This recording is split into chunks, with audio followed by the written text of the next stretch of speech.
all right, we gotta do a quick run through of what this is. Mm-hmm. So, indoctrination is the process the Reapers use to brainwash people. If you're exposed to Reaper technology, they did it to Saren, they've done it to Elusive Man. You gradually over time get sort of mentally controlled by them, and then you start working against your own people. And that's one of the biggest threats of the Reapers. Now, there's a question sort of hanging out there is, Shepard's had more exposure to Reapers than a lot of people throughout the series. Why are they not ever struggling with this?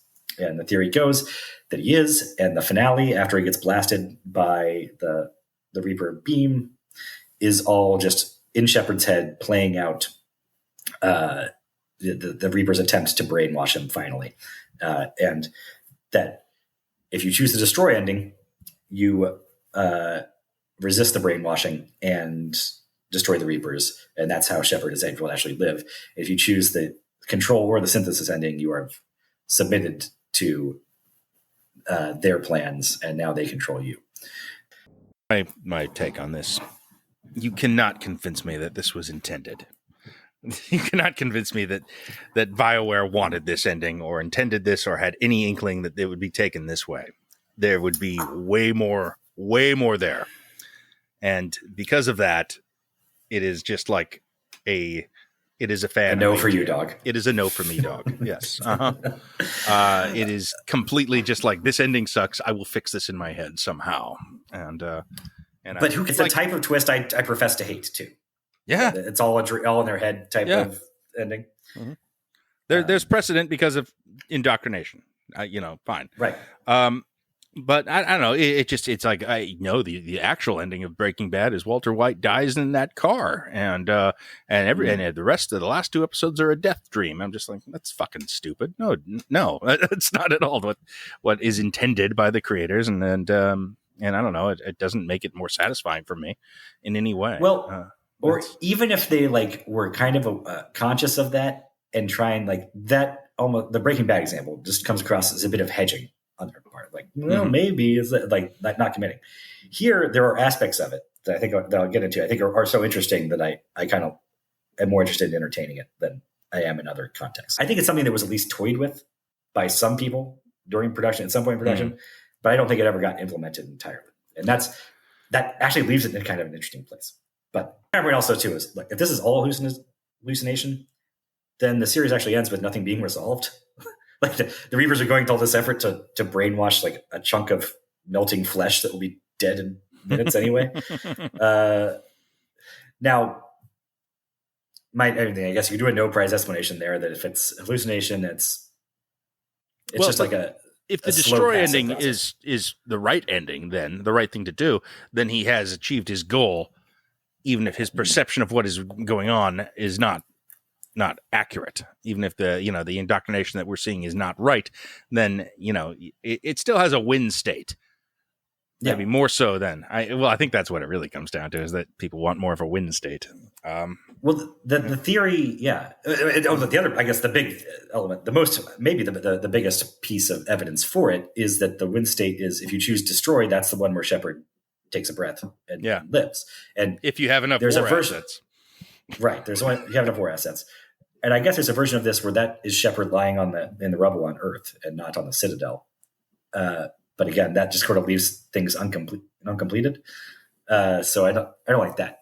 But I do like the idea, whether it was intended or not, that this final test thing it's the Reaper intelligence trying to brainwash you out of actually going through with the destroy ending.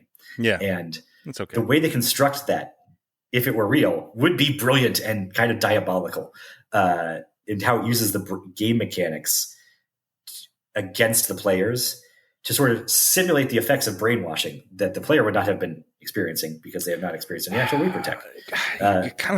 You're making a good argument because the ending they want is coded blue, and the bad ending and the ending they don't want is red.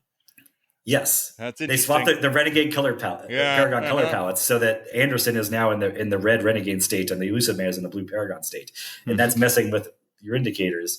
I always thought that was just clumsy. Yeah, that's interesting.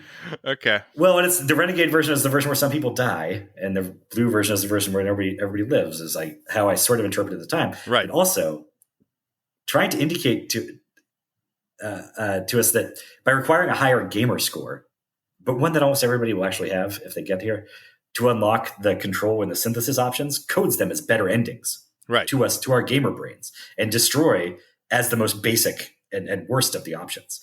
That, I love that idea, even if they stumbled upon it completely by accident. That, because if the final you're making me like this. I don't like that though. That you're winning me over on this. I hate that now. But to leave it in a state to like confirm it ever, right? To have one ending confirms that the others are bad, then it means nobody will ever. Like, it creates a thing now where actually a gamer, even in 2024, going through it all for the fourth time, if the final battle is to see whether Shepard is brainwashed in their most vulnerable state or not, the gamers could still lose that battle in a way that I just never would if I know exactly what the parameters are and those stakes are. It would be stunning if this is intended and they have just a little bit more to actually land this.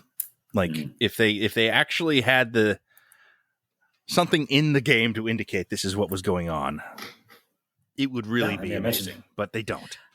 I mentioned a few of the things that they have in there, but the problem with that is the execution is also right. Well, shoddy not execution, clumsy. So having the blast originate from a system that's not the Earth system, that feels like just clumsy and not something that really plays into the brainwashing element. And having the Normandy suddenly on the other side of the solar system and fleeing was just clumsy and not something that was deliberately, unreal. And there's definitely was enough genuine clumsiness there that you can't really confirm it. But if you could confirm it, then it would ruin the whole effect in my head. That's why I think you actually have to have the other cinematics play out as happy endings. Right. Shepard, if Shepard succumbs to it, it's the Minority Report ending where he thinks he's in that. He thinks he's in the happy. He got the happy ending, even if everybody was killed. I mean, it's cool. It's a cool idea, and as you walk me through it, I have a little more respect for it than I did. But ultimately, it's not the ending of Mass Effect, I'm afraid. It's maybe a better ending if well executed, but there's a lot of maybe better endings. So that doesn't make it special. But it's just such a unique thing. Like can't think of another video game that is good. That could do that. There's more there than I thought. Okay. Yeah, that could do anything like that. That has to have like brainwashing as an element, but also, again, I'm fascinated with the idea of using the language of video games that it's built up as a way of indoctrinating us. To simulate, because that's the thing. How do you dramatize a player character being brainwashed by effects that the player will not actually experience? They'll just know better than our avatar, and that will be hugely frustrating. But if you use the way things are unlocked in the Paragon Renegade system and just, coding as, well, the ending that you were aiming for is one where some of your friends die and nobody dies in the other version. The instinct to beat the game, quote unquote, beat it, pushes us towards taking the other paths in ways.